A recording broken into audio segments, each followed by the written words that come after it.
Hello, our lovely viewers. This is Benjin TV. Welcome to our today's conversation on marriage. Stay tuned, and we promise that you won't regret watching this program. Thank you. This one, now the coil and Jesco oil. Anytime I put Jesco oil inside the machine, I don't get a problem. Wallahi mama say go the wrong. No go any oil I go put on. Your India go knock. What Jesco oil? Na original. Anywhere I go for Nigeria, go buy and Jesco oil. Thank you very much. Welcome to our today's conversation on marriage. With me here, I have Mr. Nebechuku Ezeneto. And I'm Juliet Tudoka. Mr. Nebechuku, welcome. Thank you. Please, what is marriage and what do we really mean when we say marriage? Actually, marriage in a very simple, let me say in a very simple way, or in a way that will cover it very well. We say that is a union between two individuals. Before we used to say it's a union between man and woman, but these days with this introduction of gay marriage and stuff like that, so we can end it to say that is a union between two individuals, so that those who feel they are comfortable woman to woman or man to man marriage, they still call it marriage, and you can't isolate it from marriage when you want to talk about marriage. So we can say that marriage is a union of two individuals. It has legal backing, traditional backing, and even religious backing too. So it's a union. It's more like, to an extent, it's also like a contract between two individuals with so many, let's say, legal agreements or cultural agreements with requirements in which one must meet up, and some certain conditions must be met in order for it to be actually called marriage. Okay. So please, what are the important things that makes marriage to be a successful one? There are so many things that make a marriage to be successful, and one of the most important one is love. You know, when you talk of love, you talk of commitment, you talk of trust, attention, partnership, companionship. There are a whole lot of them, but it's more like all revolves around love and companionship, because in actual sense we go into marriage because we want companion, we want partner that will help one to, let's say, achieve some certain marital requirements. So those are the few things that we can say that will make marriage to be a successful one. Love, attention, care, submission, acceptance, forgiveness, attentiveness, having time for each other, and a very high sense of commitment. Yes. All right, thank you. So what are the things that causes misunderstanding between married people, and what's their solution? Actually, whenever you talk about union between two individuals or union, definitely there will be misunderstanding, but how those misunderstandings are managed is what is actually more important. But when we begin to talk about misunderstanding in marriage or problems in marriage, is when we start looking at it that is as in that the marriage is already having problems, serious problems, as maybe about to collapse. But in actual sense, every marriage, every union will definitely have some misunderstanding and all that.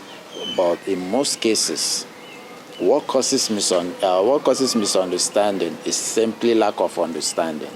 And lack of understanding comes in different ways. Most times, that lack of understanding comes as a result of poor communication. And that poor communication has to do with probably the other person is not attentive enough, or the other person is not communicating very well. And once people are missing issues, they are bound to be misunderstanding. But once they are, let's say, matured enough to understand each other, even when a misunderstanding comes up, their understanding will help to, let's say, fade away the misunderstanding. But if it keeps reoccurring, it means there's a serious issue of communication, or probably one person is not being committed enough to the union. So what causes problem, misunderstanding in marriage is actually lack of understanding. Okay. Is it right for married people to have any form of misunderstanding or quarrel in front of their kids? No.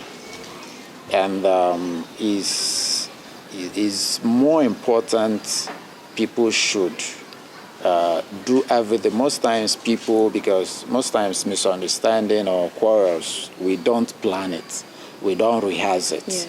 You don't know when it will come up, and most times when it comes up, people will flare up, anger will flare up and all that. But then it's very important the couple involved to understand the danger, the psychological damage those their quarrel in front of their kids will do to their kids. Because from analysis, we discovered that most kids from, let's say, a family where parents always quarrel in the presence of the children, they have higher tendency of being violent. Like most kids from a violent home tend to be violent because the parents are the most important models to the kids. Yes. So definitely whatever they see their parents do, they will not only replicate it, but rather they will enhance it. So if parents cannot be matured enough to know how to settle their differences without letting their kids know, if they fail to do it that way, they will be destroyed. If they fail to settle their differences, without the presence of their kids, they will be doing a lot of damage to the psyche of those children. Okay. So it's something parents should by all means avoid. Whatever it is, settle it. Don't let your kids know you're having any form of misunderstanding, your quarrel. So we'll go as far as beating up their wife in the presence of their kids. You are already setting a very terrible impression, because they will definitely build on that and they will make it worse. Yes. Because of the not just the emotional or psychological effects on the kids, but they will do it worse than those their parents. So it's a no. Parents shouldn't by any means quarrel in the presence of their children. They should find a way of settling their differences without the kids knowing what is happening. They should always, home is a place of love, and they should always let the children get that picture of love at all time in the at home, so that it will help the formation of their psyche to be balanced. It's not that the parents won't have misunderstanding from time to time, but they should take it as a top priority to do it without the kids. knowing what is happening, Yes. because of the effects it will have on those Children. yes, on those children. So, why is it that some parents don't normally allow their kids, their children, to marry outside their hometown or state, especially the male ones? Actually, when you look at that, you will discover that it didn't start today. Even as far back as the Bible days, or in the Old Testament, the people of Israelites were asked to always marry from their tribe. So it's not something. It has a kind of let's say it started in the Bible time. Then beyond that, within most cultural settings, every culture has its value system, and most times when you bring someone with a different value system, it doesn't go well most times, and because marriage is more like a covenant, a union, a coming together of two individuals. So most times, most parents are afraid of, because the devil is better than an angel you don't know. So most times the parents will prefer their children to marry in a place they are conversant with, a place they know how their a place they know something about their cultural value. So most times when their son or even their daughter try to marry outside maybe their state or their town, they find it very uncomfortable, because they don't really understand more about those people's value system, their cultural background. And again, normal, especially within the Igbo setting, because of how important marriage is to the cost or to the tradition, they are very skeptical about whichever background they want to intermarry with, because of they see it as a covenant, and once covenant is concerned, it has both spiritual, physical, and psychological connection.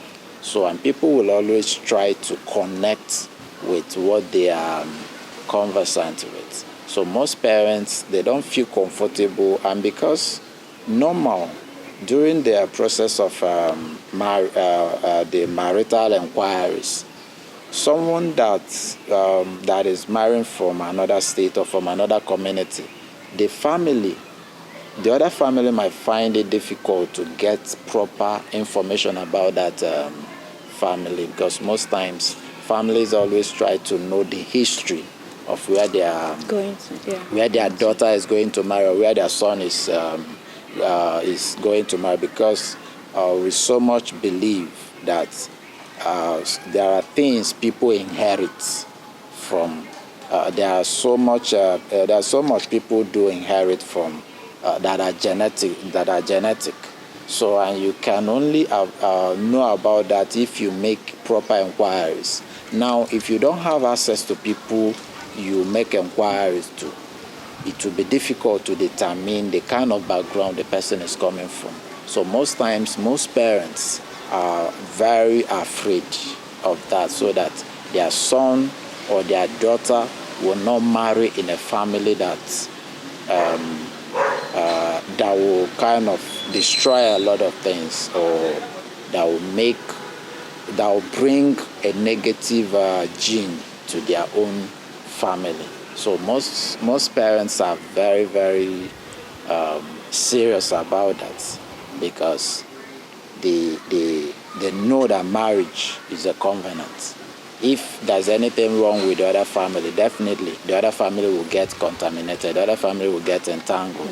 So by all means, they try as much as they can to stop their children from going far, where they cannot be able to make proper inquiries into the background of maybe either the man or the woman that they want to marry. So that is one of the reasons. Then some other people simply feel that you should marry from your place, or they don't have that wider view to accommodate other people. Just simply on the ground that you should marry from your place. But some other people are doing that because they want their children to marry from a place they can make proper inquiry to know if there are some or maybe some underlying problems in that family, maybe ancestral issues and all that.